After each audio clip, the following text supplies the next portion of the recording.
DJ Ferris. It's Chicago, nigga. It's the real one. Hit me. Only one is pulling shit the fuck up. Let's get a sports talk. Let's just remember back to the unbeatable Golden State Warriors having to play a Game 7. This is with KD, fully healthy, at Houston. Why? Because the Rockets ran a much more efficient system. Even though they didn't have Chris Paul, they had a chance to win the game. They want to live by the three and die by the three. And they died shooting the threes. If it ain't working, don't keep attempt to shoot them. You went for 27 in that game and you trying to shoot the basketball. When you have a giant on the ground, you don't let him back up. You keep your foot on his neck. You figure out a way to take him down. You don't continue doing something that's not working. If those threes ain't working, figure something else out. When you think, oh, we got to keep shooting them because eventually going to go down. No. Eventually, they is going to get up and take over, and that's what they did. When the three-point shot wasn't working, you ain't do nothing but let that team get back into the game, and they took over and move on to the finals. Because you want to keep putting up the three-point shots that wasn't working. That's when you do a different strategy and do something different. You don't do something that's not working. And you see the threes ain't dropping and you won for 27, that's called, your coach called a timeout and it's do a different strategy. But no, that team was built to shoot and they was off that game. But you have to learn how to do something else to be able to not let that person get up and take over. When you have that team down, you keep them down. But no, what y'all wanted to do, y'all let the giant get back up and they climbed that mountain and got back to the finals because of the three-pointers that y'all want to die by and shot your own self in the foot. That's on them. Y'all should do a different strategy that could have worked for y'all, but y'all wanted to go ahead and keep putting them up, and y'all see it ain't working, and look what happened. How many times is you going to keep getting opportunity before that window shuts on you? And what wound up happening in that game, maybe the worst, considering especially the leverage of the game, the worst shooting performance in the history of organized basketball. What were they, 1 for 27 or something, or 30 at one point from three? And Harden, the leader of the team, was ice cold. And they were getting some open looks. Ice cold. And that's anecdotal, I get it. And I can talk about him looking to get the call against Draymond Green, jumping under his legs instead of hitting the shot to steal a game at Golden State, last year. I can talk about those kind of anecdotal kind of instances of James Harden's career. But I'll get statistical with you. In the regular season, his PER, which is mainly an offensive measurement, which he benefits from because he's an underrated defender, but not a great defender, he is at MVP levels. He's around 30 on average, maybe a tick under 30 on average. It's amazing. An MVP caliber player regular season. You know what he is in the playoffs? I'm just going the last 3 years. Forget about the last 3 years when he's really had a shot. 23, 24. There's a big difference there. By the way, you know what LeBron does? LeBron goes up. He goes from 26, 27 to 30, 31, 32. You know what Kawhi does? He goes up. He goes from 25, 26 to 29, 30 under pressure. So the question is, can James Harden be the best player on a championship team? See, a 23, 24 PER guy, all things considered, is an all-star, not just an average one. He's a good all-star, but you would never confuse him with an MVP. Well, that's the caliber player you need to win a championship. They built the whole system around him.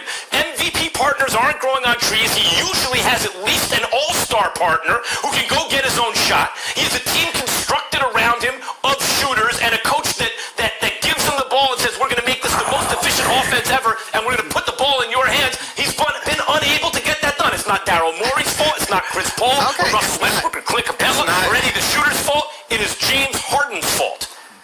I feel like I'm arguing with a fan. Like, you should be better than this, Max. Like, I agree that I agree it's not Daryl Morey's fault, but it's absolutely not James Harden's fault. Like, you're pointing to that one game, and the best part of your argument was when they put up the graphic to try to defend you, and it really took you down. The graphic suggested he's pretty much the same player in the postseason that he is in the regular season, and pretty much the same player in the fourth quarter of big games. So look at the graphics.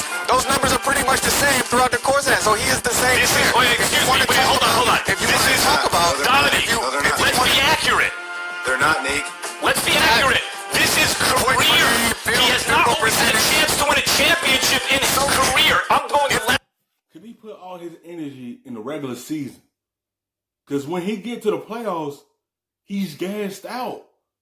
Instead of exerting himself and allow someone to take over for him and kind of rest to be able to get ready for the playoffs, instead of you put all your energy into the regular season, and then come playoff time, you got to play a 7-game series. He's too tired and gassed.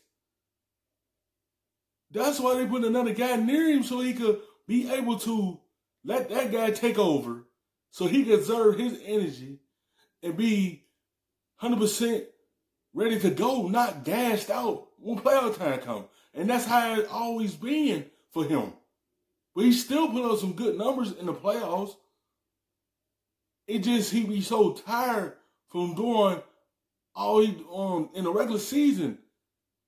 Instead of just gliding himself, pacing himself, saving his energy for the playoff, but he put all that in one basket in the regular season, and come playoff time, he's gassed out because he got to get to 4 wins to be able to move on to the next round. But he already tired from putting all his energy in that regular season. 3 years. In other words, since Harden became an MVP regular season player. If the question is who is to blame for Harden not winning the championship, you can go back to Sam Presti for trading him away from that super team. You can go on to Chris Paul's hamstring. You can also go to the fact that they were extremely unlucky and were like shooting 14 or 15% from 3 in that one game. You can also go to how unlucky they were for the cap spike to allow Kevin Durant to go to Golden State and build. We all agree that's the best team that ever existed. Like, there are so many other reasons for James Harden not winning a championship besides James Harden. He's done his part. He's put up big numbers in big situations. Granted, that one game, you're going to point to that one game where he has. No, he hasn't. He got the 20-point game. Let me jump in for 1 second. Go ahead, Jay. If we're looking at this reasonably, of course there's multiple factors that go into why James Harden didn't win a championship. It's just not all James Harden's fault. But I will say this. It will go down in the record books as James Harden's fault, right? Because, like, isn't fair, but this is the reality of it. Because nobody's going to talk about Daryl Morey. Yes, they're not going to talk about Daryl Morey. They're going to talk about James Harden because he's the face of Houston. That's his team. He have to lead that team to the finals. He going to go down in the record book. Everything is on him because he's the main guy. The team is built around him. Houston put everything around him because he's the guy to lead this team to a championship. So everything is going to fall on him. When you the main character, everything falls on you. Nobody's going to talk about front office people that didn't make the right decisions. Ultimately, it will come down to, Max, you talk about the last 3 years. 2017, they're down 3-2 to San Antonio Spurs. Okay, like he has 10 points. He goes 2 of 11 from the field. That's a game that I remember. You follow up that next year. They're up 3-2 with home court advantage going against the Golden State Warriors. He then goes 22 of 53 from the field. He then goes 6 of 25 from the three-point line, including Game 7, 2 of 13 from the field. He was the MVP that year. So it will go down in the history books as James Harden being that guy that couldn't take his team over. Now, this year it may be different with Russell Westbrook, so I think he can carry a lot more of the load. But those are defining games, Neek, in the moment of the eyes of the viewer. I understand. A chance to do that. I understand. And that's forever going to be cemented to him. There's nothing you can do with that. I understand, and I agree that people will say that, and then as we get further away from this, they'll say, "Oh, James Harden couldn't do it." But, however, I don't think that is accurate. Just because people will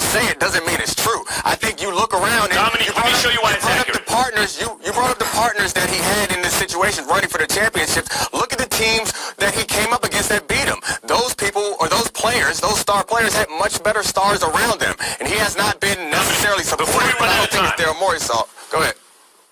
Before we run out of time, because I want to take you on the points you're making. The graphic was ridiculous, and I did not okay that. I never approved it. Look, no, blame the producer. Here's what I'm taking.